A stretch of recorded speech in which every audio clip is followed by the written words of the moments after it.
Student Naima যায় এইসব ছাত্রলীগ যুবলীগ ছাত্রদল আর police কেউ থাকবে না টিকবে না।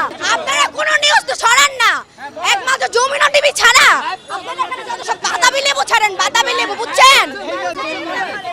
আপনারা হুদাই এরকম শোনেন, আপনারা এখানে হুদাই প্রেস নিয়ে আসছেন, বলেন আপু বলেন। আর যমুনা টিভি ছাড়া কোনো প্রেস কোনো রকম আপনারা সবাই সবাই সবাই ফেক এখানে, সবাই হাসিনার চামচা আপনারা একটাও ছাড়েন না। একবার মিথ্যা কথা বলবেন না। স্যাটেলাইট এখনো ওপেন আছে, ওইখানে ছাড়েন। কয়টা ছাড়ছেন দেখান, আপনাদের এমপি চ্যানেল দেখান কোথায় আপনারা ছাড়ছেন।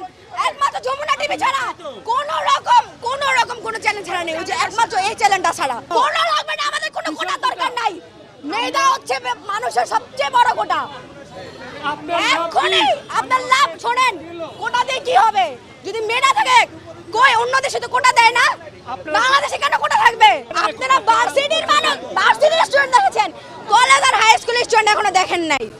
একবার যদি সব স্টুডেন্ট নাইমা যায় এইসব ছাত্রলীগ যুবলীগ ছাত্রদল আর পুলিশ কেউ থাকবে না টিকবে না। 4 কোটি স্টুডেন্টদের সামনে এইসব কিছুই না, খালি কোনো ফ্যামিলি প্রবলেম বা এইসব গোলাগুলির কারণে শুধু হচ্ছে না আর নামতে পারতেছে না।